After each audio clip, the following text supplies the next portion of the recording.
اللہ تعالیٰ نے ایمان والوں کی صفات بیان کی ہیں، کیا کیا کوالٹیز ایمان والوں کے اندر ہونی چاہیے۔ اگر وہ کوالٹیز ان کے اندر نہیں ہیں تو اس کا مطلب وہ ایمان والے نہیں ہیں۔ جب بھی میں یہ آیتیں پڑھتا ہوں مجھے ایک چیز کا بہت زیادہ خیال آتا ہے کہ مذہبی لوگوں کی ایک الگ سے عجیب سی پہچان بن چکی ہے، اور چند رسومات ہیں جن کو نام دیا گیا ہے کہ یہ مذہب ہے۔ چند رسومات کو دیکھو، غیر مسلموں کی کوئی رسومات نہیں ہوتی۔ جو غیر مسلم سے میری مراد جو ایتھیسٹ ٹائپ کے ہوتے ہیں اور جو ملحد ہوتے ہیں یا لبرل ٹائپ کے ہوتے ہیں، ان کے کسی مہینے کے ساتھ کوئی رسم نہیں ہے ان کی۔ ان کا دعویٰ یہ ہے کہ ہم انسانیت پہ بلیو رکھتے ہیں، انسانیت، ہیومینٹی، کہ انسان کے لیے اچھا ہو۔ اسلام نے بھی اسی کو فوکس کیا الحمد سے لے کے والناس تک، لیکن اسلام نے اس کو بہت مضبوط انداز میں بیان کیا ہے۔ ہوائی نعرے نہیں لگائے ہیں اسلام نے، ہوائی باتیں نہیں کی ہیں کہ بس انسانیت انسانیت، بلکہ اسلام نے بتایا کہ اسلام نام ہے ریلیشن کا، اللہ سے تمہارا ریلیشن مضبوط ہو کیونکہ اس نے تمہیں بنایا ہے، اس کے تم پر احسانات ہیں۔ پھر انسانوں کے ساتھ تمہارا ریلیشن مضبوط ہو۔ اس ٹاپک پہ تو میں کئی بار بات کر چکا ہوں، مختصر کر کے آگے چلتا ہوں کہ تمہارا انسانوں سے ریلیشن مضبوط ہو، اور پھر انسانوں میں سب سے پہلے آپ کے والدین ہیں، آپ کے بیوی بچے ہیں، آپ کے بہن بھائی ہیں، پڑوسیوں کے حقوق دیگر لوگوں سے زیادہ ہیں، جو آپ کا ہم سفر ہے اس کے حقوق دوسروں سے زیادہ ہیں۔ پھر حقوق میں یہ بھی ہے کہ آپ کی وراثت آپ کے جو بلڈ ریلیشن ہے ان کو ملے گی، خونی رشتوں کو ملے گی وراثت۔ پھر نان نفقہ کس کا کس کے اوپر ہے۔ جو سیکولر لوگ ہیں وہ سارا بس گورنمنٹ پہ ڈالتے ہیں، ایسا نہیں ہے اسلام میں۔ آپ کا بھائی معذور ہے تو گورنمنٹ کے ذمہ نہیں ہے اس کو پالنا، آپ کے ذمہ ہے اس کو پالنا۔ وعلی الوارث مثل ذلک، قرآن نے صاف آرڈرز دیے ہیں، احکام دیے ہیں، تو یہ بھی تو انسانیت ہی ہے نا۔ لیکن آپ حیران ہوں گے، مذہبی طبقے کا جو میجورٹی اس وقت ہے، اس طبقے میں آپ کو چند رسومات نظر آئیں گی۔ مثال کے طور پر محرم میں کالے کپڑے، ربیع الاول میں بتیاں لگانا، حلوے مانڈے اور کچھ اپنے پروگرام کرنا۔ پھر 40واں آتا ہے محرم کے بعد، سفر میں جو 40واں آتا ہے اس پہ چھٹی، وہ چند اپنی رسومات ہیں، اس میں کچھ پروگرامز ہوتے ہیں۔ یعنی مختلف قسم کے پروگرامز کا نام اسلام بن چکا ہے، کچھ مذہبی رسومات کا نام۔ حالانکہ آپ الحمد سے لے کے والناس تک قرآن اٹھاؤ، خدا کی قسم لا الہ الا اللہ، انسانیت کے علاوہ کچھ ملتا ہی نہیں ہے آپ کو اس میں۔ وہ انسانیت آج مارکیٹ میں شارٹ ہو رہی ہے، وہ ختم ہو رہی ہے انسانیت۔ وجہ پتہ ہے کیا ہے؟ انسان بننے کے لیے نا، انسان بننے کے لیے اپنی خواہشات کو قربان کرنا پڑتا ہے، اور خواہشات مذہبی رسومات کو ادائیگی پہ مجبور کرتی ہیں آپ کو۔ وہ رسومات جو مذہب نے نہیں بتائیں، جو ہماری پیدا کرنا ہے، وہ مزہ آتا ہے انسان کو انٹرٹینمنٹ چاہیے، تفریح چاہیے۔ اگر اسے آپ فلموں ڈراموں سے، گانوں بجانوں سے روک دو گے تو مذہب ہی میں انٹرٹینمنٹ تلاش کرے گا، پھر وہ مذہب ہی میں تفریح تلاش کرتا ہے۔ اب مذہب میں تفریح تلاش کرنے کے لیے اس کو مذہب کا لیبل لگانا پڑتا ہے۔ بھائی آپ کوئی کنسرٹ کر رہے ہو، کوئی میوزیکل شو کر رہے ہو، ہے تو یہ بھی تفریح، لیکن آپ اس میں مذہب کا لیبل لگا سکتے ہو؟ بولو، نہیں لگا سکتے۔ آپ ویسے ہی حلیم پکا کے کھا رہے ہو، مذہب کا لیبل لگا سکتے ہو؟ نہیں لگا سکتے۔ تو مذہبی لوگ بیچارے کہاں جائیں گے؟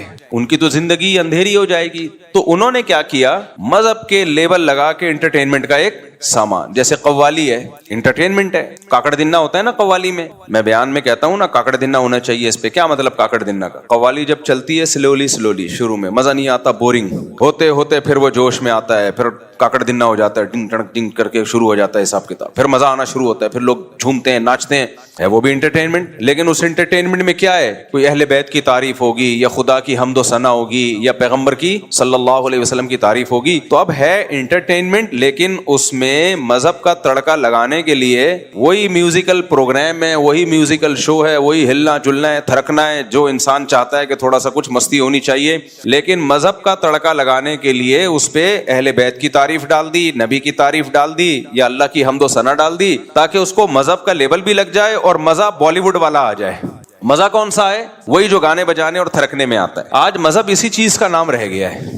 آپ تبلیغی جماعت کے بزرگوں کو جا کے دیکھو، کوئی زندگی میں نا اس طرح کی انٹرٹینمنٹ نہیں ہے۔ آپ کو ایسا لگے گا دنیا میں سب سے زیادہ خوش کے لوگ ہیں، یہ خوش کے لوگ ہیں، لیکن راتیں زندہ ہیں تہجد سے، اشراق، اوابین، دعائیں، تلاوت، نماز، روزے۔ صحابہ کی سیرت دیکھ لو، آپ صحابہ کی آپ سیرت دیکھ لیں تو اس سیرت میں یہ ہمیں انٹرٹینمنٹ نظر نہیں آئے کہ جناب پروفیسر غامدی صاحب نے صحابہ کے دور میں کسی گلوکارہ کو ثابت کرنے کی کوشش کی ہے کہ مغنیاں تھیں، وہ ناچ گانے کرتی تھیں، حالانکہ وہ مغنیاں ترنم سے اشعار پڑھا کرتی تھی، تو اس کو انہوں نے گانے سے تعبیر کر دیا اور صحابہ کے دور کی سنگر بنا کے غامدی صاحب نے پیش کر دیا اس کو. تو غامدی صاحب ہیں بھائی، وہ بڑے لوگ ہیں، کچھ بھی کر سکتے ہیں. کیا خیال ہے؟ کوئی پوچھنے والا ہے نہیں.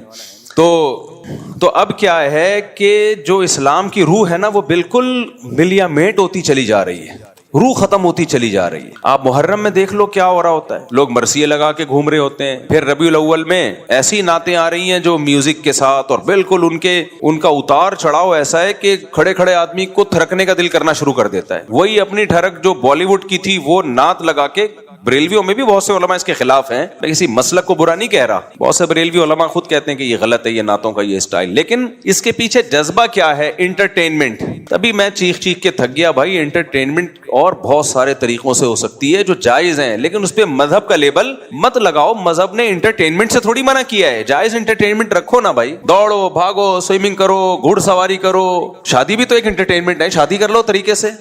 اب لوگ کہتے ہیں اس میں بھی جب کریں گے تو ولیمے میں ڈانس، ناچنا اور بھنگڑے اور یہ سب. بھائی اس کی کیا ضرورت ہے؟ آپ کو دلہن مل جائے، اس سے بڑی کیا انٹرٹینمنٹ ہے؟ بس کافی ہے نا، یہ کافی ہے. اب آپ لوگ ایک کرتے ہو، اس میں لاکھوں روپے اڑا دیتے ہو، لاکھوں روپے. ولیمے میں جو ڈول ڈھمکے اور بارات میں جو ڈول ڈھمکے اور پھر یہ جو ٹوپی ڈرامے چل رہے ہیں آج کل، لاکھوں روپے اڑا دیے. ایک دن کی انٹرٹینمنٹ ہے اور لاکھوں خرچ ہو گئے. لوگ کھا پی کے چلے گئے، ڈکار مار کے، کوئی پوچھتا بھی نہیں، بھول جاتا ہے کہ کس نے کیا کھلایا تھا ہمیں. اس سے بہتر نہیں ہے سادگی سے چار کر لو یار، کم خرچہ.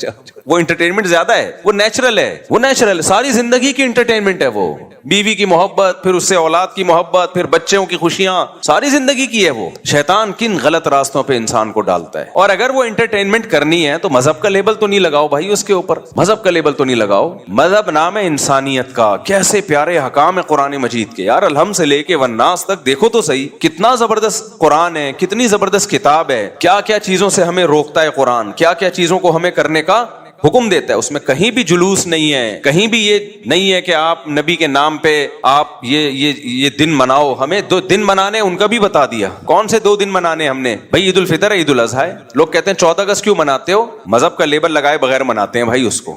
سمجھ رہے ہیں نا، اس پہ مذہب کا لیبل نہیں لگاتے. جبکہ ربیع الاول کی عید، اس پہ مذہب کا لیبل لگا ہوا ہے. مجھے ایک بات بتاؤ، کسی کی پرمیشن کے بغیر اس کا لیبل کہیں اور لگا سکتے ہو آپ؟ کمپنیاں اس کیس کر دیتی ہیں آپ کے اوپر. آپ پانی کی بوتل بیچ رہے ہو اور بہت اعلیٰ پانی ہے، نیسلے سے بھی اچھا پانی ہے، لیکن آپ نے اس پہ نیسلے کا اسٹیکر لگا دیا. نیسلے والے بولیں گے بھائی ہمارا اسٹیکر ہٹاؤ. آپ کہیں گے ہمارا پانی کی کوالٹی آپ کے پانی سے بھی بہترین ہے.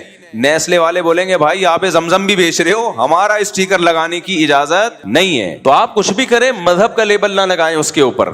مذہب کا لیبل نہ لگائیں. مذہب الحمد سے لے کے والناس تک اللہ نے قرآن میں بیان کیا اور بتا دیا کیا کام کرنا ہے، کیا کام نہیں کرنا ہے. جو کرنے کے کام ہے وہ بھی بتا دیا، جو نہیں کرنے کے کام ہے وہ بہت آسان ہے. اور جائز انٹرٹینمنٹ بھی بتا دی ہے، جو حلال تفریح ہے وہ بھی بتا دی اللہ تعالیٰ نے. تو اس پہ اکتفا کیوں نہیں کرتے بھائی؟ ما لکم لا ترجون للہ وقارا وقد خلقکم اطوارا. پیغمبر اپنی قوم کو کہا کرتے تھے تم اللہ کی تعظیم کیوں نہیں پہچانتے؟ اللہ جب تمہیں حکم دے رہا ہے یہ کرو تو کیوں نہیں کرتے؟ جب منع کر رہے کہ یہ مت کرو تو کیوں نہیں منع ہوتے؟ آپ بتاؤ جتنے پیغمبر دنیا میں آئے ہیں سب پیغمبروں نے اپنی قوموں کو کیا دعوت دی ہے؟ ان کے عقیدے خراب تھے تو ان کو بولا یہ عقیدہ درست کر لو. ان کے اعمال خراب تھے، کچھ ناپ تول میں کمی کیا کرتے تھے، ان کو بولا ناپ تول میں کمی مت کیا کرو. کچھ کیا کر جھوٹ بولتے تھے، ان کو جھوٹ سے روکا. کچھ امانتوں میں خیانت کرتے تھے، ان کو امانتوں میں خیانت سے روکا. کچھ لڑکوں سے بدفعلی کرتے تھے، ان کو بدفعلی سے روکا. زنا سے روکا، ماں باپ کی نافرمانی سے روکا، رشتہ داری توڑنے سے روکا. تمام آسمانی کتابوں کی بیسک تعلیمات یہی ہیں، اور یہ آج ہماری سوسائٹی میں نظر نہیں آئیں گی. آپ پروگرام کر رہے ہیں، اس سے پڑوسیوں کو تکلیف ہو رہی ہے اس پروگرام سے. ادھر حدیث میں آ رہا ہے کہ جو پیٹ بھر کے کھائے اور پڑوسی بھوکا سوئے وہ مومن نہیں ہے. اور آپ نے اتنی تیز آواز سے کوئی پروگرام لگایا ہوا ہے کہ وہ سو نہیں سکتا ساتھ والا آپ کے. آپ اپنی آواز اس کو سنا رہے ہیں، اور جب آپ سے کہا جاتا ہے کہتے ہیں اچھی بات ہے بھائی، سب کو سننی چاہیے. زبردستی سنانا کہاں سے اچھی بات؟ میں جب یہاں مسجد میں آیا تو میں نے کہا بھائی جمعے کی جو تقریر ہوگی نا وہ ہماری اس مائک پہ اسپیکر پہ نہیں ہوگی, باہر کا اسپیکر آف ہوگا. بعض لوگوں نے اعتراض کیا کہ اس بہانے بہت سے لوگ آپ کا بیان سن لیتے ہیں. میں نے کہا بھائی جو نہیں سننا چاہتا وہ بھی تو سن لیتا ہے نا, کیوں زبردستی. میں نے کہا بھائی اسلام سے اس کی پرمیشن لے کر آؤ کہ اسلام نے یہ کہا ہو کہ زبردستی اپنی بات لوگوں کے کان میں ٹھوسو, یہ کہاں ہے اسلام میں؟ پرمیشن لے آؤ تو ہم کر لیں گے. تھانے سے پرمیشن مل بھی جائے, اتنی پرمیشن کافی نہیں ہے, پہلے پرمیشن کس سے ملنا ضروری ہے؟ اللہ سے. اچھا یہاں مذہبی لوگ ایک گڑبڑ یہ کرتے ہیں کہ جب آپ خود شریعت کے خلاف کام کر رہے ہو تو آپ پھر اس پہ مذہب کا لیبل لگاتے ہو کہ تمہیں حق سننے سے تکلیف ہوتی ہے, اذان کی آوازیں مائک پہ ہونی چاہیے, اسپیکر پہ ہونی چاہیے, لیکن اتنی تیز آواز کر دینا مائک کی کہ آپ کی مسجد کے قریب دوسری مسجد ہے, آپ کی اذان کی آواز آپ کے محلے کو بھی کراس کر کے دور دور تک جا رہی ہے. بھائی اس محلے کے لیے وہ والی مسجد کافی ہے, ان کی اذان کی آواز وہ سن لیتے ہیں. آپ کی اذان کی آواز ایک لمٹ ہونی چاہیے, جو آپ کے مسجد کے ارد گرد کے لوگ ہیں وہاں تک آواز پہنچ جائے, بس اتنا کافی ہے. کسی مسجد میں عمل ہوتا ہے اس پر؟ اتنے زور زور کے بھونپو لگاتے ہیں نا, کان پھٹنا شروع ہو جاتے ہیں.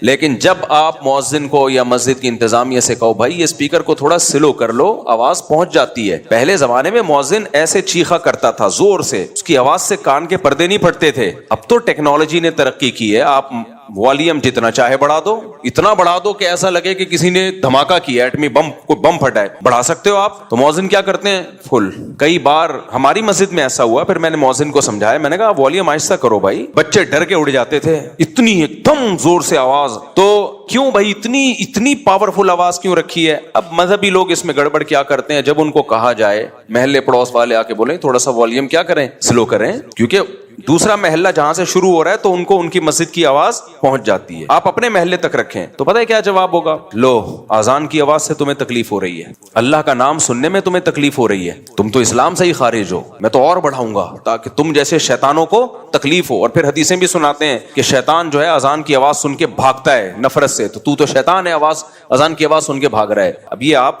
قرآن و سنت کا ناجائز فائدہ اٹھا رہے ہو, یہ آپ کیا کر رہے ہو؟ قرآن و سنت کا غلط فائدہ. اسی طرح مؤذن بہت لمبی لمبی اذانیں بھی دیتے ہیں, یہ بھی غلط ہے. اتنی لمبی اذان, اللہ دیکھو کھینچنے کی تو کوئی انتہائی نہیں ہے. لفظ اللہ پہ مد نہیں ہے, لفظ اللہ پہ مد. ہم نے مفتی رشید احمد صاحب رحمہ اللہ تعالیٰ کے یہاں میں نے 7-8 سال اذان دی ہے, حضرت نے کہیں لفظ اللہ کو ایک الف سے زیادہ کھینچ لیا نا, جیسے اللہ اکبر اللہ اکبر, یہ تھا ہماری اذان کا طریقہ. پھر دوبارہ اللہ اکبر, بس سمجھ میں آ رہی ہے بات؟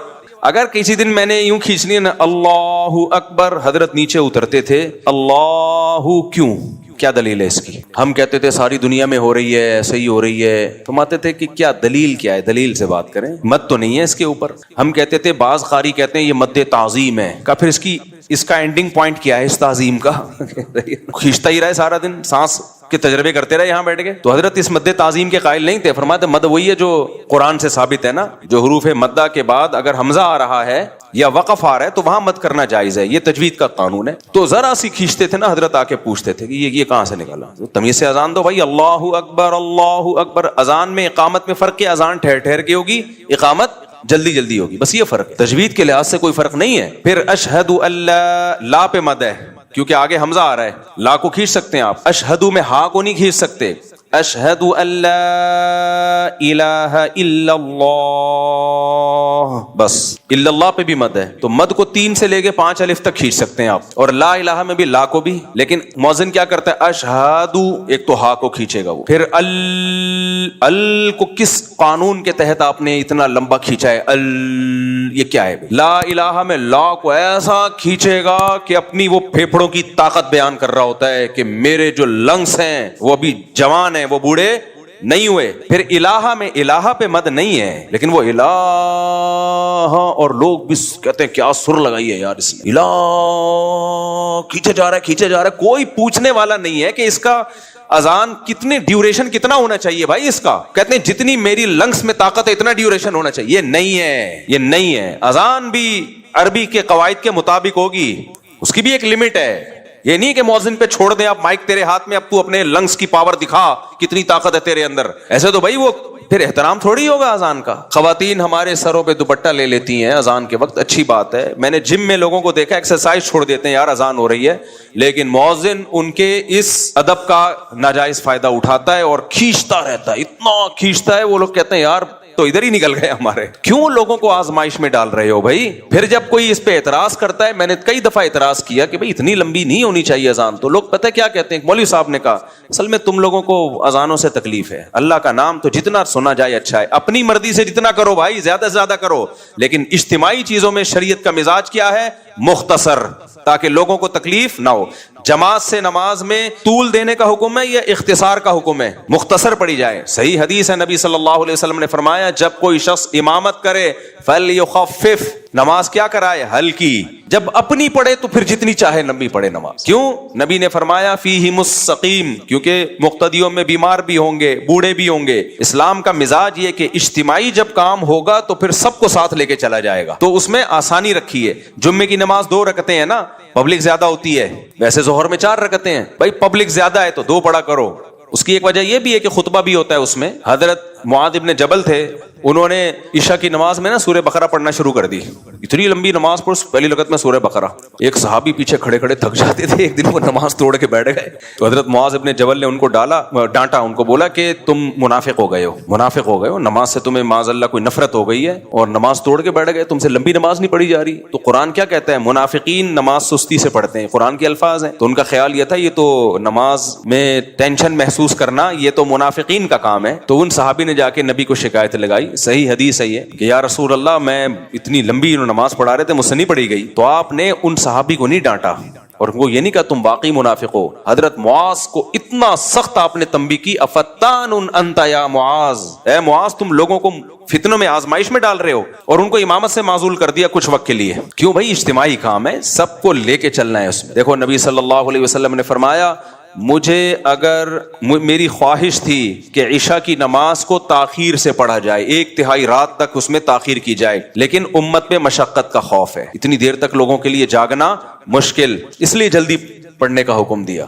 اپنی طور پہ پڑھ لو بھائی, آپ اپنے طور پہ آپ پڑھ لیں. تو دوسرا اصول ہے, وہ اصول فقہ کا قرآن و سنت ہی سے اخذ کیا گیا ہے کہ جب کسی مسئلے میں ابتلا زیادہ ہوتا ہے تو اس میں خود بخود آسانی ہو جاتی ہے. ہم جو کہتے ہیں نا جھینگا کھانا جائز نہیں ہے, لیکن کچھ ممالک ایسے ہیں جہاں حنفی رہتے ہیں لیکن ان کی صدیوں سے کھاتے آ رہے ہیں, وہاں ان کو اس اختلاف کا فائدہ دیا جاتا ہے کہ اب بھائی ان سے چھڑوانا بہت مشکل ہے, چلو یار اختلافی مسئلہ ہے, چلو بھائی ٹھیک ہے, بجائے اس کے کہ حرام کہہ کے وہ سب ساری قوم تھوڑی حرام کھائے گی, تو گنجائش اختلاف سے یہ فائدہ ہوتا ہے. تو جب بھی کوئی معاملہ اجتماعی نوعیت کا ہوتا ہے تو شریعت کا مزاج کیا ہے کہ اس میں آسانی پیدا کی جائے. آپ نے فرمایا اپنی نماز جتنی چاہو مختصر پڑھو, لمبی پڑھو. اب اپنی تو ٹک ٹک ٹک کر کے چل رہی ہوتی ہے اور نماز میں لمبی گھسیٹ رہے ہیں. اچھا بعض اماموں نے ایک اور کام شروع کیا ہے, اس پہ کلپ بنا لیا کریں, اچھے اچھے ٹاپنگ ہے یہ. میں دیکھ رہا ہوں تو ہمارے چینل سے کوئی ڈھنگ کا کلپ نہیں آ رہا ہوتا, دوسرے دن نکال کے چلا رہے ہوتے ہیں. ایک اور اہم چیز ہے یہ ائمہ کرام کے سمجھنے کی. بعض امام یہ کرتے ہیں کہ پورے سال نماز میں اپنا قرآن دہراتے ہیں, یہ بھی غلط ہے. آپ اپنا قرآن الگ سے دہرا لو.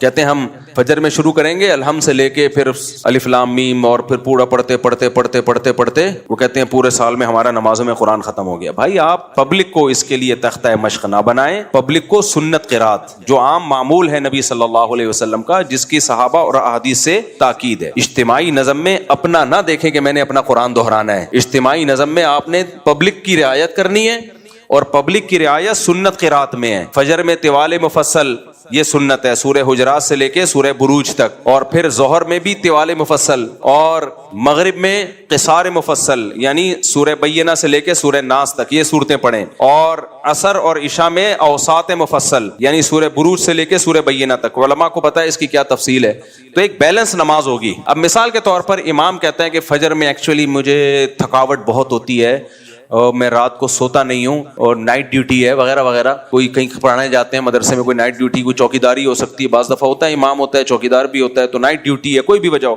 یا مجھے نیند نہیں آتی رات کو, تو فجر میں پڑھاؤں گا انا اعطیناک الکوثر, اور دوسری رکعت میں قل ھو اللہ احد, یہ پڑھایا کروں گا میں. اب لوگ آ رہے ہیں بھائی فجر میں تو طویل صورتیں پڑھنا سنت ہے, سورہ مزمل پڑھیں, آپ سورہ ملک پڑھیں, سورہ نون قلم پڑھیں, طویل صورتیں فجر میں پڑھنا سنت ہے. صحیح حدیث ہے حضرت عائشہ کی کہ بھائی فجر کی 2 رکعتیں ہیں ہی اس لیے کہ ان میں قرات زیادہ لمبی ہے. قرات اس میں کیا ہے؟ لمبی قرات کا حکم ہے. اور وہ کہتا ہے چلو وہ مغرب میں لمبی پڑھ لوں گا میں, مغرب میں میں سورہ ملک پڑھوں گا پہلی رکعت میں, دوسری رکعت میں سورہ دہر پڑھوں گا, تو صحیح ہوگا یہ؟ اب اس سے کہا جائے یار تم یہ تو غلط ہے, تو سنت کے خلاف ہے. کہہ رہے بھائی میں مجبور ہوں, فجر میں تھکا ہوا ہوتا ہوں, مغرب میں فٹ فاٹ ہوتا ہوں. بھائی یہ آپ کا ہیڈ ایک ہے, آپ امام مت چھوڑ دیں. پھر اجتماعی نظم میں سب کو لے کے چلنا پڑے گا, پبلک کی رعایت کرنی پڑے گی آپ کو. آپ تھکے ہوئے ہیں یا نہیں, کبھی کبھار ہو گیا تو چلو ٹھیک ہے, نارملی یہ ٹھیک نہیں ہے. نارملی بھائی آپ فجر میں طوال مفصل لمبی قرات کریں گے, آپ مغرب میں آپ کیا کریں گے, مختصر قرات کریں گے, ظہر میں بھی لمبی قرات کریں گے آپ. کبھی کبھار ہوتا ہے تو چلو ٹھیک ہے. تو اجتماعی چیزوں میں پبلک کے حساب سے آپ کو چلنے کا حکم ہے, اپنے حساب سے چلنے کا حکم نہیں ہے. تو اس لیے جو ائمہ کرام نے ایک نیا کام شروع کیا ہے, وہ کیا کرتے ہیں کہ جی اپنا قرآن مکمل کر رہے ہیں, اس سے لوگ سنت قرات سے بھی محروم ہو رہے ہیں. اس سے جو نماز مختصر ہونی چاہیے وہ بعض دفعہ لمبی ہو رہی ہوتی ہے, جو لمبی ہونی چاہیے وہ مختصر ہو رہی ہوتی ہے. امام صاحب بعض دفعہ اٹک بھی رہے ہوتے ہیں, پیچھے سے لوگ لقمے دے رہے ہوتے ہیں. بھائی کیا کر رہے ہو یار تم؟ اب دیکھو مسجد میں جب تراویح کی نماز ہو رہی ہو, مسجد میں تراویح کی نماز, تو تراویح کی نماز میں کیا ہے, پورا مہینہ میں قرآن ختم کیا جائے تاکہ بیلنس رکعتیں ہوں, تمام قسم کی پبلک پڑھ سکے. اب کسی قاری کو کہہ رہے نہیں میں 6 روزہ تراویح پڑھوں گا تاکہ میرا قرآن ختم ہو جائے, اور مجھے بہت سارے مصروفیتیں کام ہیں تو میں 10 روزہ پڑھوں گا. 6 روزہ پڑھ لیں آپ, گھر میں پڑھ لیں آپ, ٹھیک ہے نا. آپ تمبو لگا کے الگ سے پڑھ لیں, شادی ہال میں پڑھ لیں. مسجد جو محلے والوں کی مسجد ہے اس میں سب کی رعایت کی جائے گی. اس میں 27ویں کو یا 29ویں قرآن ختم ہوگا تاکہ سب لوگوں کا. اب اس میں بھی بعض امام یہ کر رہے ہوتے ہیں کہ جی ہماری مسجد میں 6 روزہ ہوگی, 10 روزہ ہوگی. بھائی آپ اپنے گھر میں کرو, کیونکہ باقی لوگوں نے جو تراویح پڑھنی ہے وہ پھر قرآن سے محروم ہو جائیں گے. ہر آدمی کے تپڑ نہیں ہے وہ 10 روزہ تراویح پڑھے یا 6 روزہ تراویح پڑھے, اس کی ٹانگیں جواب دے جاتی ہیں, وہ پھر قرآن سے محروم ہو جاتا ہے. تو یہ ایک مزاج ہے اسلام کا. یہ میں اتنی ساری مثالیں اس لیے دے رہا ہوں تاکہ اسلام کا مزاج سمجھ میں آئے, اور کہ اجتماعیت میں لوگوں کی رعایت آپ کو کرنی پڑے گی. تو اسی میں اذانوں کا بھی ہے بھائی. یہ جو مؤذنین بہت زیادہ اذانیں کھینچتے ہیں, تو میں اذان کا بتا رہا تھا, اشہد اللہ الہ, الہ میں الہ نہیں ہے, الہ الا اللہ, آگے لفظ اللہ کو کھینچ سکتے ہیں کیونکہ وقف آ رہا ہے آگے. اشہد ان محمد رسول اللہ میں کیا غلطی ہوتی ہے, اشہد میں ہا کو پہلے کھینچیں گے, پھر ان, اس کی بھی کوئی اینڈنگ پوائنٹ نہیں ہے, انا ہے بھائی, بس اتنا کافی ہے, اتنا ہی ہے اسلام میں. انا نہیں ہے, پھر ان بھی گھمائے گا, بہت اونچا نیچا کرے گا اس کو, انا بس. پھر آگے محمدن, محمد میں میم پہ تشبیہ ہے. تو اب یہ نہیں کہ محمد, یہ کس اصول کے تحت؟ تو مؤذنین کہتے ہیں بھائی اذان کے کوئی اصول نہیں ہوتے, جس طرح سے خوبصورت بن رہی ہے بناؤ. نا نا نا نا نا, یہ تو پھر کوئی اور کسی اور طرح سے اس میں چاشنی ڈالنے کی کوشش کرے گا, کوئی اور طریقے سے. اذان عربی زبان میں ہے, تو جو کلام جس زبان میں ہوتا ہے اسی کے قواعد اور ضابطوں کا اس میں خیال کرنا پڑتا ہے. سمجھ رہے ہو کہ نہیں سمجھ رہے؟ انگلش میں جو لفظ جیسا انگریز پڑھتے ہیں ویسا ہی ہے.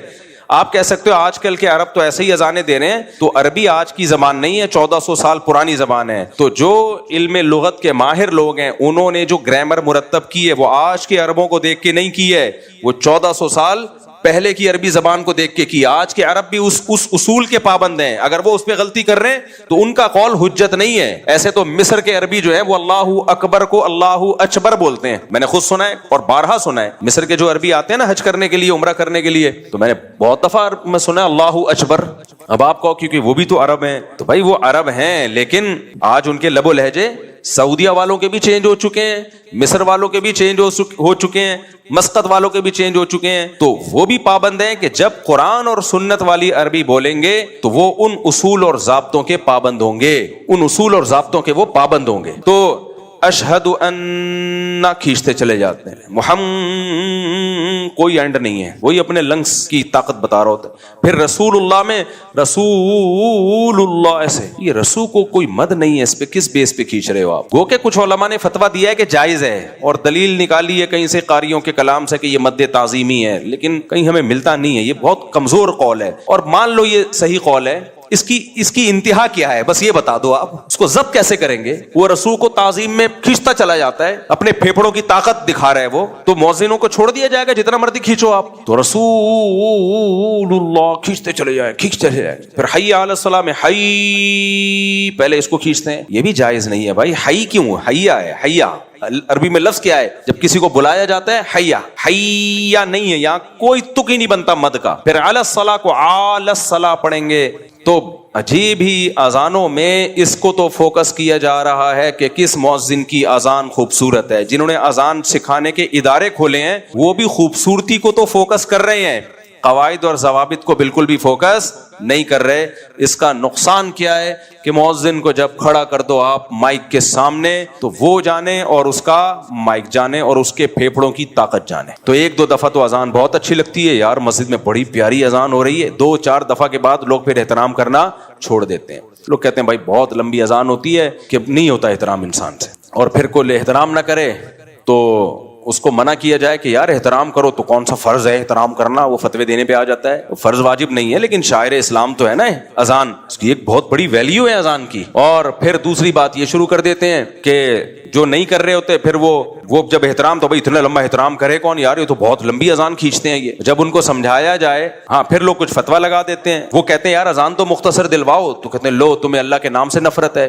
بھائی یہ شریعت کا آپ یوز کیا کر رہے ہو, غلط یوز. میں جہاں پہلے رہا کرتا تھا میں خود بہت لمبی اذان دیتا تھا, پھر مجھے تنبیہ کی مفتی رشید احمد صاحب نے, میں نے وہ چھوڑ دی لمبی اذانیں. تو وہاں بھی یہی تھا, میں اذان دیتا تھا لوگ بڑی تعریف کرتے تھے, بہت کھینچتا تھا میں, بہت لنگس کی طاقت پوری لگا کے نا اتنا لمبی اذان. تو ایک دو دفعہ میں تو بڑی پسند آئی. پھر مجھے یاد ہے کچھ لڑکے بیٹھے ہوئے تھے, کہنے لگے یار ہم لوگ بدماش لوگ ہیں اور اوٹ پٹانگ باتیں کر رہے ہوتے ہیں, آپ کی اذان اتنی لمبی ہوتی ہے, ہم چاہتے ہیں اذان کا احترام کریں, یار تھوڑا مختصر کر دیا کرو. اب دیکھنا لوگ اس پہ کہیں گے اچھا یہ جو لونڈے لپاڑے ان کی رعایت میں مختصر اذانیں ہو رہی ہیں. نہ نہ نہ, ان لونڈے لپاڑوں میں بھی اتنی فہم ہے کہ اذان کا ہم کیا کریں احترام, تو ان کے اندر یہ احترام رہنے دو. یہ احترام ان سے لونڈا لپاڑا پن بھی چھڑوا دے گا, لیکن احترام ہی شارٹ ہو گیا تو یہ نہیں ہوگا. تو اس لیے مولانا اشرف علی تھانوی رحمہ اللہ تعالیٰ بار بار ایک بات کہا کرتے تھے اپنے بیانات میں کہ اسلام کا یہ حکم نہیں ہے کہ آپ لوگوں کو تکلیف سے بچائیں, صرف اتنا کافی نہیں ہے. یعنی عدم قصد ایذا, لوگ کہتے ہیں کہ ہم تو تکلیف نہیں دیتے, ہمارا تو کوئی ارادہ نہیں ہے, ہم نے جو کام کیا اس سے ہماری نیت لوگوں کو تکلیف دینے کی نہیں تھی. فرمایا نہ نہ نہ, جیسے مؤذن جب اتنی لمبی اذان کھینچ کے دے گا تو لوگ کہیں گے نا کہ یار اس سے تو تکلیف ہو رہی ہے لوگوں کو, تو وہ کہے گا بھائی میں نے تکلیف کے لیے یہ کام نہیں کیا. تو حکیم الامہ مولانا شیخ تھانوی فرمایا کرتے تھے اتنا کافی نہیں ہے, بلکہ قصد عدم ایذا ضروری ہے. یہ ضروری ہے کہ آپ کام کرنے سے پہلے سوچو کہ میرے اس کام سے تکلیف تو نہیں ہوگی, تو پہلے کام کرنے سے پہلے باقاعدہ نیت کرو کہ میں نیت کرتا ہوں اس بات کی کہ میرے عمل سے کسی کو تکلیف نہیں ہوگی. یعنی تکلیف دینے کا ارادہ تو نہیں ہے, بلا ارادہ تو تکلیف دے رہے ہو نا, تو تکلیف نہ دینے کا ارادہ کرو. تکلیف دینے کا ارادہ نہیں ہے یہ کافی نہیں ہے, تکلیف نہ دینے کا ارادہ ہونا چاہیے. نہیں آئی میرا خیال ہے بات. دیکھو ایک مثال دیتا ہوں میں, ہم جا رہے تھے کچھ دن پہلے, کہاں جا رہے تھے ابھی, ہاں یہ بھی میں سوات مردان بنیر وغیرہ گیا نا, تو ہم وہاں گاڑی پہ جا رہے ہیں, چلاتے ہوئے جا رہا ہوں میں, روڈ پہ ایک صاحب نے کیا کیا ہے, بائک پہ ایک بندہ پیچھے بیٹھا ہوا ہے, اور یہ سریا نہیں ہوتا, سریا اتنا لمبا سریا لے کے, اس کے پیچھے دوسرا بندہ بیٹھا ہوا ہے سریا لے کے, وہ سریا نیچے گھس رہا ہے. محترم سوزوکی نہیں کروا رہے, بائک پہ مکان اور دکان کی جو کنسٹرکشن, یہ چھتوں کی کنسٹرکشن کے لیے لمبے لمبے سریا نہیں آتے, وہ سریا پیچھے لے کے بیٹھا ہوا ہے اور آگے بندہ بائک چلا رہا ہے, اور یہ خرچہ بچا کے اپنا سریا پیچھے پکڑا ہوا ہے. اب وہ سریا کبھی یوں جا رہا ہے کبھی یوں جا رہا ہے, پیچھے مڑ مڑ کے دیکھ تو رہا ہے. اب ہم تو گاڑی میں تھے پیچھے, ہم نے بڑی احتیاط کی کیونکہ گاڑی کا ٹائر اگر سریے پہ آ گیا تو وہ تو گرے گا, گاڑی گرے نہ گرے وہ بائک والا تو گرے گا. سامنے سے ایک اور بائک والا آ رہا ہے, یہ بنیر کا واقعہ ہے, سامنے سے ایک اور بائک والا آ رہا ہے. کیا ہوا کہ اس آدمی کا جو پچھلا وہ جو جب بائک اس نے موڑی ہے تو سریا ادھر کو چلا گیا. اب جب ادھر گیا تو اس کا پہیا آیا سریے پہ, اور وہ سلپ ہوتے ہوتے خطرناک طریقے سے بچا ہے. وہ بچ کے نا, وہ بھی پٹھان غصے میں اترا, پیچھے مڑ کے ابھی دیکھ رہا ہے وہ نکل چکے تھے, انجوائے کرتے ہوئے جا رہے ہیں, اور سریا یوں یوں سلپ ہو رہا ہے. ان کی بلا سے پیچھے کوئی مرے کوئی جیے. ہم بھی اتنی مصیبت میں کہ یار کہاں سے نکالیں بھائی. اب آپ اس سریے والے کو پوچھ لو جو سریا لے کے جا رہا ہے کہ تم یہ کیوں لے کے جا رہے ہو, اس لیے تاکہ لوگ بائکوں پہ گریں, تمہارا یہ ارادہ ہے کیا گاڑیوں کے ٹائر اس کے اوپر آئیں, تمہارا بھی سر پھٹے یا کسی اور کا سر پھٹے, تمہارا یہ ارادہ ہے؟ تو وہ کیا کہے گا, نہیں بھائی ہم اس لیے نہیں لے کر آئے کہ ہم لوگوں کو بائکوں سے گرائیں, لوگوں کے سر پھاڑیں, ہم اتنے برے نہیں ہیں, ہم مسلمان ہیں, ہم سب نے کلمہ پڑھا ہے لا الہ الا اللہ, اور یہ دین ہمارے اندر محمد رسول اللہ نبی کے طریقے پر یہ دین کیسے آ جائے, اور ہم سب کیا ہیں مسلمان, تو میں کیوں ارادہ کر سکتا ہوں. تو بھائی پھر یہ بائک پہ کیوں لے کے جا رہے ہو, بھائی میرا ارادہ تکلیف پہنچانے کا نہیں ہے، پیسے بچانے کا ہے. اتنا کافی نہیں ہے. آپ کا ارادہ تکلیف پہنچانے کا نہیں ہے، لیکن بلا ارادہ آپ تکلیف پہنچا رہے ہو. وہ ایک بائک والا تو ہم نے دیکھ لیا جو سلپ ہوتے ہوتے بچائے، وہ پیچھے مڑ کے دیکھا تو وہ اتنی جا چکے تھے، وہ کہاں جاتا ان کے پیچھے. پھر کر کیا لیتا؟ وہ دو تھے اور ان کے پاس سریا بھی تھا. یہ کر کیا لیتا؟ وہی سریے سے اس کا سر پھاڑنا تھا. کر کیا لیتا؟ اس نے بھی اس دعا شکر ادا کیا، چلو بچ گیا نا، چلو نکل لو بھائی اب. اور یہ تو ہم نے دیکھ لیا، پتہ نہیں کتنے ایسے ہوں گے، اور ہو سکتا ہے آگے جا کے کوئی گر بھی گیا ہو. لیکن آئے دن یہ کراچی میں بھی آپ دیکھ لو یہ ہوتا ہے. تو ایسے موقع پہ اگلا کیا کہتا ہے؟ آپ جب اس کو پکڑیں گے، بھائی میرا ارادہ کسی بائک والے کو گرانے کا نہیں ہے. بھائی شریعت میں یہ نہیں ہے کہ تکلیف دینے کا ارادہ نہیں تھا. کام سے پہلے آپ کو تکلیف نہ پہنچانے کا ارادہ کرنا ہے. آپ جب بائک پہ سریا لے کے بیٹھے تو آپ سوچو، آپ پہلے ارادہ کرو. میں ارادہ کرتا ہوں کہ میں یہ جو بائک پہ سریا لے کے گھر تک جا رہا ہوں، میں ارادہ کرتا ہوں کہ میرے اس عمل سے کسی کو تکلیف نہ ہو. تو اگلا کہے گا آپ جب یہ ارادہ کر رہے ہو تو بھائی یہ کام ایسا ہے جس سے لازمی تکلیف ہوگی. یہ ایسے ہی جیسے کوئی کہے چرس پینے سے میں یہ ارادہ کرتا ہوں کہ نشہ نہ ہو. بھائی ہوگا نشہ، لہذا چرس چھوڑنی پڑے گی آپ کو. شراب پینے سے آپ ارادہ کر رہے ہو، آپ نے شراب پی، نشہ ہو گیا، ٹن گھوم رہے ہو. اب کوئی کہہ رہے کمبخت یہ تو حرام ہے، آپ کہہ رہے ہو میں نے شراب نشے کے لیے نہیں پی ہے، وہ تو میں نے شراب کی نیت کی تھی، نشے کی میری نیت نہیں تھی. تو ہم کیا کہیں گے؟ بھائی جب بھی کوئی چیز پیو، پینے سے پہلے نیت کرو کہ میں باقاعدہ ارادہ کر رہا ہوں کہ اس چیز کے پینے سے نشہ نہ ہو. اور چونکہ اس چیز کے پینے سے نشہ ہوگا لہذا اب یہ چیز پی نہیں سکتے آپ. تو بائک پہ جب آپ ایسے سریا لے کے جا رہے ہو، اس سے لوگوں کو تکلیف ہوگی. آپ کتنی احتیاط کرو. وہ ہم تو بہت احتیاط کر رہے ہیں. بھائی بے احتیاطی ہو سکتی ہے کہ نہیں ہو سکتی؟ ہو سکتی ہے بے احتیاطی. اور اتنا کنٹرول کس کا ہوتا ہے کہ وہ اصل میں یہ لے کے نکلتے ہیں کہ لوگ خود کنٹرول کریں گے، کیونکہ لوگوں نے بھی تو اپنی جان بچانی ہے. جیسے ہم کنٹرول کر رہے تھے، حالانکہ میں اگر اپنی گاڑی اس کے سریے پہ چڑھا دیتا میرا کچھ بھی نہیں بگڑنا تھا. وہ دونوں لیٹے ہوئے ہوتے. گاڑی کو کون گھسیٹ سکتا ہے بھائی؟ وہ دونوں لیٹے ہوئے ہوتے. ہماری گاڑی پہ تو لوڈ بھی بہت تھا، ان دونوں نے لیٹ جانا تھا اور بلی ڈال دینی تھی. مفتی صاحب آئے بنیر اور دو بندے کچل کے چلے گئے، دو بندے مار کے چلے گئے. پھر گاڑیاں بھی چل رہی ہوتی ہیں، یہ تو دیکھتے ہی نہیں ہے کہ بائک والے کی غلطی ہے یا کس کی غلطی ہے، ٹرک والے کی غلطی ہے. یہ سب ہماری سوسائٹی میں دیکھا ہی نہیں جاتا. اور یہ میں بھگت چکا ہوں. میں گاڑی میں ریوو میں جا رہا تھا تو ایک صاحب نے بریک لگا دی، میں بہت مصیبت سے میں نے گاڑی روکی اور بچ گیا میں. تو اس میں ایک بائک والا نا بیچ میں، وہ تو گھستے ہیں بائک والے بیچ میں، وہ جھولتے جھولتے نا ایسے نہیں رقص و سرور کی محفلیں لگا دی اس نے. ابے تو بیچ میں کیوں گھسا ہوا ہے نالائق؟ سب کو پتا تھا میری ذرا سے بھی غلطی نہیں ہے. یوں رقص و سرور کی محفلیں لگاتا لگاتا تھوڑا سا سلپ ہو گیا، شکر ہے کچھ ہوا نہیں اس کو. پیچھے ایک انکل بائک پہ نا میرے پیچھے، انہوں نے مجھے پہچانا نہیں، کیا روکو اس کو. تو وہ 4-6 آدمی اور آئے، روکو. جب مجھے دیکھا تو انہوں نے سوری واری تو پھر بھی نہیں کی، بس چلے گئے کہ چلو چھوڑو یار. لیکن مجھے اس وقت احساس ہوا، میں نے کہا دیکھو یہ تو میں مشہور آدمی ہوں، چھوڑ کے چلے گئے. کوئی غیر مشہور ہوتا پٹ جانا تھا بیچارے نے. حالانکہ 0% بھی ہماری غلطی نہیں تھی. وہ رقص و سرور کی محفلیں لگانے میں اس کا اپنا ہاتھ تھا. دو گاڑیوں کے بیچ میں فاصلہ ہوتا ہے میرے بھائی، تو اس میں تیرے کو کیا ضرورت ہے بیچ میں گھسنے کی؟ اس اگلی والی نے ایک دم بریک لگائی ہے تو میں کہاں جاؤں؟ میں تو بریک ہی لگاؤں گا نا. پھر بھی ہلکے پھلکی ٹچ ہو گئی تو میرا تو قصور نہیں ہے نا اس میں. تو وہ رقص و سرور بائک والے یہی کر رہے ہوتے ہیں. تو جو اکثر بائک والے کچلتے ہیں نا، بعض دفعہ تو غلطی ٹکر مارنے والے کی ہوتی ہے، لیکن بائک والے بھی اتنے معصوم نہیں ہیں. ان کمبختوں کو بھی، میں نے جتنی بائک چلائی ہے آپ کی سوچ سے بھی زیادہ ہوگی. تو یہ کمبختوں کی بھی بہت غلطیاں ہوتی ہیں. یہ خود جا کے ٹکراتے ہیں اور گر کے مظلوم بن کے پڑے ہوئے ہوتے ہیں. اب سر تو ظاہر ہے اسی کا کھلے گا، ٹرک والے کا سر تھوڑی کھلے گا. مظلوم بن کے پڑے ہوئے ہوتے ہیں، مر گئے، یہ ہو گیا، لوگ پکڑ کے اس کو مار رہے ہوتے ہیں. یار پہلے دیکھ تو لو اس کی غلطی بھی ہے کہ نہیں ہے. لوگوں کا مزاج ہے کہ جو پاورفل ہے اس کو مارو، جس کے پاس بڑی گاڑی ہے اس کو مارو، اور یہ اپنی غربت کو کیش کرائے. بس معصوم سا منہ لے کے آ جائے گا میں، اور لوگ بس ترس آ رہا ہوتا ہے یار اس کو کیا آدمی کہے. ایسے واقعات اور ہیں میرے پاس، لیکن ٹائم بہت زیادہ ہو جائے گا. تو اس لیے مؤذنین کو چاہیے بھائی اذانوں میں لوگوں کی آزمائش نہ کریں. لوگ پھر حرمین کی مثال دیتے ہیں، حرم میں بھی تو اتنی لمبی نمازیں ہوتی ہیں. دیکھو دلیل کا جواب دلیل سے دینا چاہیے، ٹھیک ہے نا. حرم میں جو لمبی اذانیں ہوتی ہیں اس پہ بھی بعض عرب علماء کو اشکالات ہیں. بعض عرب علماء کی تحریریں میں نے خود پڑھی ہیں، ان کو وہاں پہ بھی اشکال ہے کہ بھئی اتنی لمبی اذان ثابت نہیں ہے.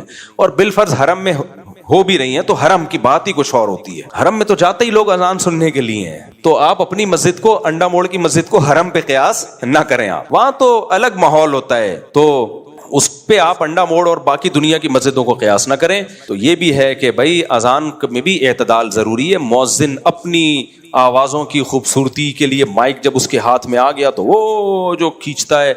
میں نے اکثر دیکھا ہے جب میں کسی بیان میں جاؤں، کوئی پروگرام ہو، کوئی جلسہ ہو، گئے بیان میں قاری صاحب کو بٹھا دیا کہ پہلے تلاوت کلام سے اس محفل کا آغاز ہوگا.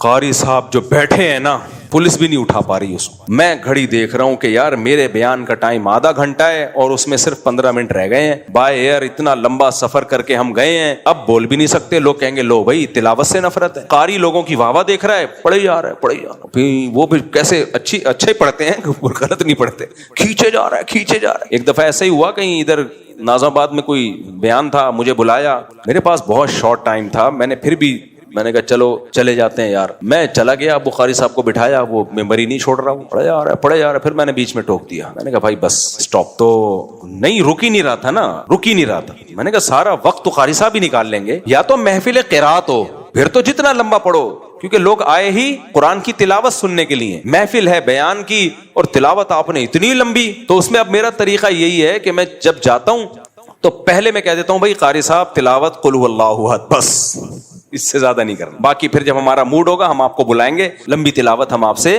سنیں گے. نعت والے بھی یہ کر رہے ہوتے ہیں, لمبی نعت شروع کر دیں گے, اتنی لمبی نعت. یہ سب اچھا, لوگ بھی تکلیف میں ہوتے ہیں, تو یہ بھی تو ایذائے مسلم ہے, کسی کو تکلیف دینا ہے. لیکن اس تکلیف پہ لیبل اچھا لگائے, برا لیبل لگائے, اچھا لیبل. قرآن سنا رہے ہیں بھائی, زبردستی کا سنانا یہ بھی تکلیف ہے. وہ نہیں سننا چاہ رہا, آپ کیوں زبردستی سنا رہے ہو اس کو؟ تو ان تکلیفوں کو تکلیف سمجھا ہی نہیں جاتا ہماری سوسائٹی میں.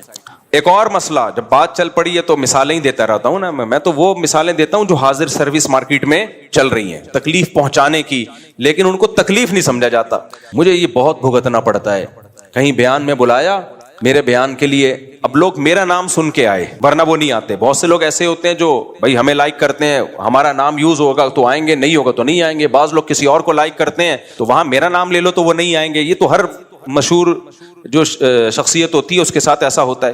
اب آپ نے لیبل لگا دیا جی مفتی طارق مسعود صاحب کا, تو ہمارے جتنے بھی فین تھے وہ سارے اکٹھے ہو گئے, پورے شہر سے آ گئے کہ مفتی صاحب سبحان اللہ. ان کا خیال میں اب وہ جو کمپیئرنگ کر رہا ہے نا, ہوسٹ ہے کم بخت 1.5 گھنٹے کا وہ بیان کر دیتا ہے. وہ کہتا ہے آج مجھے اپنا منجن بیچنے کا موقع مل رہا ہے, اتنی پبلک اکٹھی ہوئی ہے, یہ ویسے تو سنے گی نہیں, آج اپنا منجن بیچو. اور کیمرہ بھی لگا ہوا ہے اور اس کی تصویر میرے ساتھ اور ویڈیو, تو لوگ بھی کہتے ہیں کہ بہت پہنچے ہوئے ہیں بھائی. مفتی صاحب کا بیان 15 منٹ کا ہوا اور حضرت جی کا 1.5 گھنٹے کا, جبکہ لوگ جمائیاں لے رہے ہوتے ہیں اور بیزار آئے ہوئے ہوتے ہیں. بھائی تو ہٹ یار, لیکن بول نہیں سکتے کچھ. بہت دفعہ ہوتا ہے میرے بیان سے پہلے تھکا دیتے ہیں لوگوں کو. بعض ملکوں میں ایسا ہوا, میں گیا بیان کے لیے, دیکھا تھک کے نا لوگ چور ہو چکے ہیں. ابھی ریسنٹلی کینیڈا میں ایسا ہوا, بیان کے لیے جب میں گیا ہوں, مجمع بہت ہے, میں بیٹھا ہوں تو لوگ تھکے ہوئے نا بالکل, کوئی ان کے چہروں پہ رونق نظر نہیں آ رہی, بور ہو رہے ہیں. مجھ سے تو پھر بیان نہیں ہوتا جب میں لوگوں کا چہرہ دیکھتا ہوں تھکا ہوا ہے. میں نے کہا یار ہوا کیا ہے؟ پتا چلا جی 1.5 گھنٹے سے منجن بک رہا تھا ایک صاحب.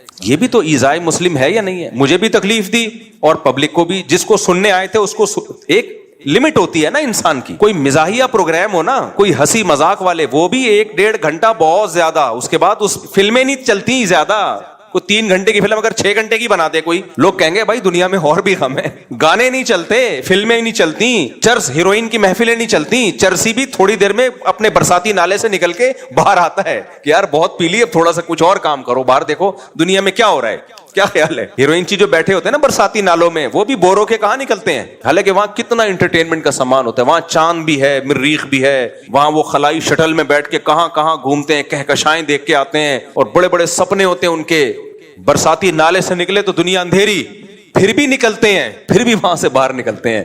حضرت عبداللہ بن مسعود تھے یا حضرت ابو ہریرہ, صحابی کا نام میں بھول گیا, رضی اللہ عنہما. ان سے کسی نے کہا کہ آپ ہمیں روز کیوں نہیں بیان کرتے؟ آپ روز, وہ جمعرات کے دن مجلس لگایا کرتے تھے کوفہ میں واعظ و نصیحت کی. انہوں نے کہا آپ روز بیان کیا کریں. تو عبداللہ بن مسعود نے فرمایا کہ میں اس لیے روز بیان نہیں کرتا کہ ہمارے نبی بھی وقفے وقفے سے بیان کیا کرتے تھے, کیونکہ خشیۃ ان تملوا او کما قال, اس خوف سے کہ تم اکتا نہ جاؤ. نصیحت سن سن کے بھی انسان اکتا جاتا ہے. ہر وقت ہی باتیں باتیں باتیں, نصیحت, یہ نہیں کرو وہ کرو, یہ اچھا ہے یہ برا ہے, ہر وقت آدمی, اس سے بھی وہ انسان کی طبیعت میں اکتاہٹ ہے, لا محدود صلاحیت نہیں ہے انسان کی, اکتا جاتا ہے وہ, پھر نصیحت اثر کرنا بند. بعض ماں باپ کی عادت ہوتی ہے ہر وقت بچوں کو نصیحتیں کرتے رہتے ہیں, ہر وقت نصیحت کا پروگرام, بیٹا ایسے نہیں کرتے, بیٹا ایسے کرتے ہیں, بیٹا ایسے نہیں کرتے, بیٹا ایسے کرتے ہیں, بیٹا ایسے نہیں کرنا چاہیے, بیٹا ایسے.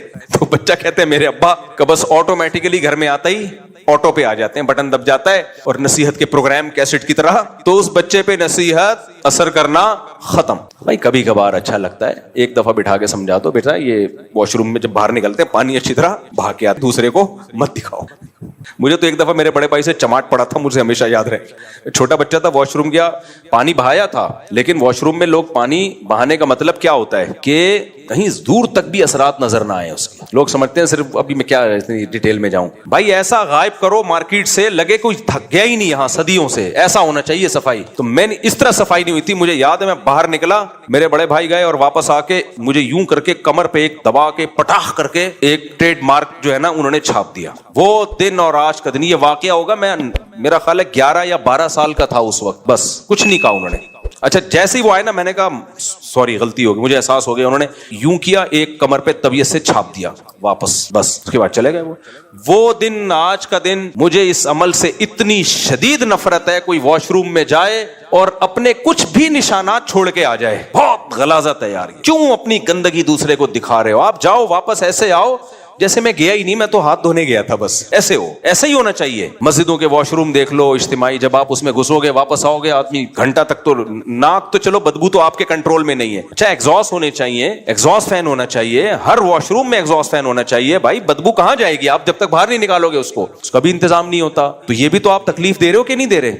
کئی دفعہ ٹریولنگ ہوتی ہے, ہم بعض دفعہ کسی کے گھر ٹھہرتے ہیں نا, میزبان ہمیں ٹھہراتا ہے, مفتی صاحب ہمارے گھر اب تو میں ہوٹلوں میں ٹھہرنا شروع ہو گیا ہوں. بھائی تیرے گھر ٹھہروں گا تو واش روم کا بڑا مسئلہ ہوتا ہے. کیا ہوتا ہے جی, واش روم بالکل کمرے کے ساتھ, اور سردیوں میں اتنی سائلنٹ ہوتا ہے نا, یعنی اتنی خاموشی.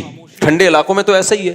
اور واش روم اور آپ کا جو سونے کا کمرہ ہے, بیٹھک ہے جو اجتماعی, وہ بالکل کیا ہے, ملے ہوئے. اور واش روم میں کوئی ایگزاسٹ بھی نہیں ہے. میرے سے نہیں سویا جاتا بھائی ایسے کمرے میں, کیونکہ ہم وہی واش روم دروازہ کھلے گا بدبو تو ادھر ہی آئے گی, اسی کمرے میں کیسے سو جائے آدمی. ایگزاسٹ ہو تو پتا ہے بھائی ہوا ادھر ہی آ رہی ہے باہر, لیکن ایگزاسٹ نہیں ہوتا تو یہ تکلیف ہوگی کہ نہیں ہوگی. جو بھی مہمان آئے گا اس کو بولے گا. اور پھر خاموشی کی وجہ سے واش روم کا یوز کتنا مشکل ہے. سب لوگ یہاں بیٹھے ہوئے, ایک دیوار کے پیچھے آپ بیٹھے ہوئے ہو, ذرا کوئی سی بھی آواز آئی لوگ سمجھیں گے اسی کی آواز ہے. تو گھر بناتے ہوئے یہ پہلے سے سوچ لو. اب جنہوں نے یہ کیا ان کا مہمان کو تکلیف دینے کا ارادہ تھا, بلکہ مہمان کو راحت پہنچانے کا ارادہ تھا کہ واش روم ساتھ ہی ہو, یہاں حضرت جی سوئیں گے اور یہیں جا کے کاروائی کر کے آ جائیں گے. ان کا تو ارادہ تھا تکلیف سے بچانا, لیکن بچایا تکلیف سے. کیوں؟ ان کا ارادہ نہیں تھا تکلیف دینے کا, لیکن تکلیف سے بچانے کا پہلے سے ارادہ بھی نہیں کیا. اگر گھر بناتے ہوئے پہلے ارادہ کرتے کہ ہم یہ ارادہ کرتے ہیں کہ ہمارے گھر کوئی مہمان آئے تو اسے قطعاً تکلیف نہ ہو, تو تکلیف کے جتنے اسباب ہیں اس پہ کمیٹی بٹھاتے کہ بھائی دیکھو کوئی مہمان جب یہاں آ کے ٹھہرے گا تو کس کس طریقے سے اس مہمان کو تکلیف ہو سکتی ہے, ان تکلیفوں کے تمام اسباب کو دور کیا جائے. پھر اس میں یہ بھی سبب آتا بھائی ایگزاسٹ فین ہونا چاہیے, نمبر 2 خاموشی کا کوئی حل ہونا چاہیے, یا تھوڑا فاصلے سے واش روم بنایا جائے, وغیرہ وغیرہ. تو یہ انگریز سوچتا ہے یہ سب چیزیں, پھر افسوس ہوتا ہے یار پھر تو وہ زیادہ اچھا مسلمان ہو گیا نا, اس کے عقیدے خراب ہیں, اس کے نظریات درست نہیں ہیں. ورنہ اسلام بھائی یہی اسلام چاہتا ہے جو جاپانیوں میں ہے, یعنی عمل کے لحاظ سے, عقیدے کے لحاظ سے نہیں, عمل کے لحاظ سے. تو پھر وہ ہم سے اچھے ہو گئے نا. پھر تو لوگ صحیح کہتے ہیں یار وہ صرف کلمہ پڑھ لے تو ہم زیادہ اچھے مسلمان ہیں. بالکل صحیح کہتے ہیں. ہمارے یہاں ان چیزوں کا خیال ہی نہیں ہے. میں نے تو کبھی نہیں دیکھا امریکہ میں کوئی سریا لے کے جا رہا اور لہراتا ہوا یوں کر کے جھومتا ہوا. روڈ ادھر سے لوگ مر رہے ہیں, گاڑیوں کو اتنا لوڈ کیا ہوا ہوتا ہے, ادھر سے سامان نکل رہا ہے ادھر سے بھی نکل رہا ہے. گنے کے جب کھیتوں کی کٹائی ہوتی ہے نا تو گنے لوڈ ہوتے ہیں ٹرکوں پہ. میں اپنے بچوں کو لے کے ایک دفعہ پکنک پہ تفریح پہ نکل گیا, آل پاکستان ٹور پہ. اب تو سیکورٹی کے مسائل اتنے بہت مشکل ہو گیا, پہلے نکل جایا کرتے تھے. تو وہ ٹرک لائن سے آگے جا رہے ہیں, راستہ ہی نہیں مل رہا, نہ ادھر جاؤ نہ ادھر جاؤ, پورا نا بدماشوں کی طرح روڈ ایسے کھول کے چل رہے ہیں. بھائی کیا کر رہے ہو یار, ہم کیا انسان کے بچے نہیں ہیں, ہم کیا پاکستانی نہیں ہیں؟ گھنٹوں تک ہم ان ٹرک کے پیچھے آہستہ آہستہ چلتے رہے ہیں. پھر ایک کھلا ڈلا روڈ آیا, پھر جا کے کہیں سائڈ سے خطروں سے کھیلتے ہوئے کہ کہیں ادھر ادھر گر نہ جائے, ہم نے کہا پھر نکالی ہے گاڑی. یہ ساری مثالیں ہیں میرے بھائی کہ آپ نے اتنا کافی نہیں ہے کہ آپ کا ارادہ تکلیف دینے کا نہیں تھا, بلکہ آپ نے تکلیف نہ دینے کا کام شروع کرنے سے پہلے باقاعدہ ارادہ کرنا ہے. گاڑیاں پارک کرنے میں بھی یہی اصول ہے. پارک کر کے چلے جاتے ہیں, بندہ تلاش کرتے رہو, کوئی گاڑی مڑ ہی نہیں پا رہی وہاں سے, گلی کے نکڑ پہ آپ نے گاڑی کھڑی کر دی, موڑتے رہو, پھر اس بندے کو تلاش کرتے رہو, پھر وہ آئے گا, ایک ہلکا سا سوری کرے گا اور گاڑی ہٹا دے گا. تو وہ کیا کہے گا, بھائی میرا ارادہ نہیں تھا, غلطی سے ہو گیا. یہ کافی نہیں ہے. اسلامی حکومت ہوتی اس پہ سزا ملتی کہ آپ کا ارادہ نہیں تھا لیکن آپ کے عمل سے تکلیف ہوئی ہے, اور یہ تکلیف یقینی ہے, جو بھی یہ کرے گا اس سے تکلیف کا خطرہ ہوگا. اس مدرسے کے باہر تو آئے دن لوگ گاڑیاں پارک کر رہے ہوتے ہیں. ہمارا یہ مدرسہ ہے نا, اس کے سامنے گیٹ, اتنی مصیبت ہوتی ہے, اتنی مصیبت. گاڑی لے کے نکلو, آگے گاڑی کھڑی ہوئی ہے, بالکل گیٹ کے سامنے نہیں, تھوڑا کنارے پر ہوتی ہے. وہ سمجھتے ہیں بس نکل تو سکتے ہیں نا. بھائی نکل کے مڑیں کدھر کو مڑیں, ہم نے ادھر جانا ہے, ادھر گاڑی ہے, تو ایسے کروٹیں لینی پڑتی ہیں. پہلے گاڑی کو یوں لے کر آؤ, پھر تھوڑا سا یوں کرو, پیچھے کھمبا آ رہا ہے, پھر یوں کرو, پھر یوں کرو. آدھا گھنٹہ اس میں لگ کے کوئی بہت ہی ماہر ڈرائیور ہوگا جو موت کے کنویں میں گاڑی چلانے کا ایکسپرٹ ہوگا, وہ نکالے گا, ورنہ گھنٹہ گیا. یار تم تھوڑا سا پیچھے کر لیتے گاڑی کو. میں نے اپنے گھر کے باہر لکھ کے لگایا ہوا ہے, گاڑی پارک کرنا منع ہے. آپ دیکھ لیں, یہاں بڑا بڑا لکھا ہوا ہے, گاڑی پارک کرنا منع. ہر وقت گاڑی نظر آئے گی, اور میری گاڑی کے علاوہ ہوگی وہ. اب 24 گھنٹے تو گارڈ سر پہ نہیں کھڑے ہوئے نا. جب گاڑی نظر آتی ہے پھر تلاش کرتے ہیں کیمروں سے کون بندہ ہے. سیکیورٹی تھریٹس بھی تو ہو سکتی ہے نا, سیکیورٹی مسائل بھی تو ہو سکتے ہیں. پھر بندے کو تلاش کرو, آدھا گھنٹہ اس میں لگے گا. پھر انکل سے بحث کرو, کہیں گے بیٹا کہیں جگہ نہیں مل رہی. یہ ہمارا ہیڈک تو نہیں ہے نا, آپ کو کہیں جگہ نہیں مل رہی. آپ کو اپنے گھر میں سونے کی جگہ نہیں ہے, یہ تھوڑی کہ ہماری گیلری میں آ کے سو جاؤ آپ. یہ جگہ نہیں مل رہی تھی, میری بیوی نے مجھے کھانا نہیں دیا تو میں آپ کے گھر آ کے کھانا کھا رہا ہوں. بھائی آپ کا مسئلہ ہے. گھر خریدنے سے پہلے سوچنا چاہیے تھا کہ جب میں گاڑی کھڑی کروں گا تو کہاں کھڑی کروں گا. یہ سب چیزیں, لوگ کرائے پہ گھر لے رہے ہو یا گھر خرید رہے ہو تو یہ پہلے سوچو. لوگ نہیں سوچتے, کہتے ہیں لے لو سستا مل رہا ہے, گاڑی غفار صاحب کے گھر کے سامنے کھڑی کر دیں گے. پھر جب وہ پھٹا کرے گا تو جمشید کے گھر, پھر جمشید سے 1 مہینہ پھٹا چلے گا ستار کے گھر, ستار سے جھگڑا چلے گا وسیم کے گھر. جتنے نام پائے جاتے ہیں نا وہ سارے نام ختم ہو جائیں گے, اور آپ کا اس دوران کرائے کا ایگریمنٹ ختم, آپ دوسرا گھر تلاش کر رہے ہو. یہ چل رہا ہے کیا مارکیٹ میں. ہم نے اپنے شیخ حضرت مفتی رشید احمد صاحب رحمۃ اللہ علیہ کو دیکھا. میں پہلی دفعہ ایسی پارکنگ دیکھ کے حیران ہوا تھا. حضرت کے ہم جاتے تھے, بائک کھڑی کر دیتے تھے نا, ہم بیان سننے جاتے تھے. بائک جب ہم کھڑی کرتے تھے تو گلی پھر بھی چوڑی تھی, بہت ساری گاڑیوں کے جانے کا راستہ تھا.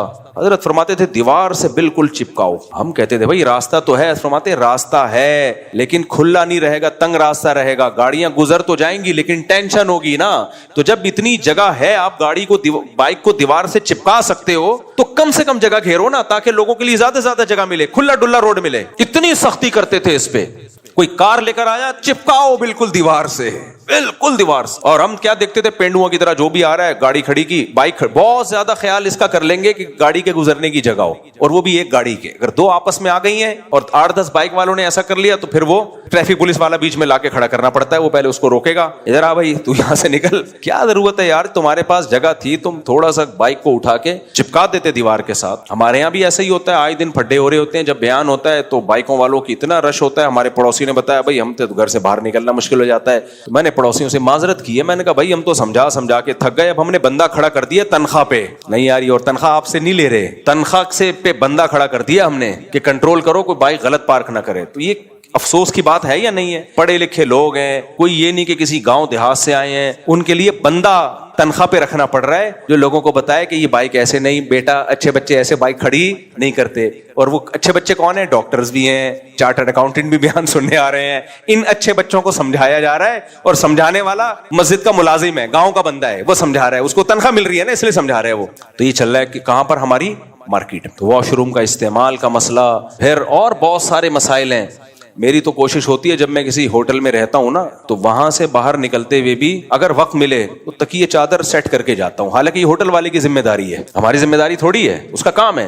لیکن یار اچھا نہیں لگتا ہم جب جائیں تو ہمارا گند کوئی دوسرا دیکھے, کیا کر کے گیا یار. لوگ کہہ رہے ہوتے ہیں مجھ صاحب یہ آپ کی ذمہ داری نہیں ہے. میں کہتا ہوں یار اثر کیا پڑے گا جب اگلا آئے گا بولے گا یار کوئی انسان کو تکیہ وہ پڑا ہوا ہے, وہاں پہ چائے کا کپ الٹا پڑا ہوا ہے اور پاپڑ کی تھیلیاں. جب کوئی فیملی ہوٹل کا کمرہ خالی کر کے جائے تو یہی ہوتا ہے نا. واش روم آخری دفعہ جب یوز ہوا تو پانی بہانے کی ضرورت کیا ہے, اب تو ہم جا رہے ہیں.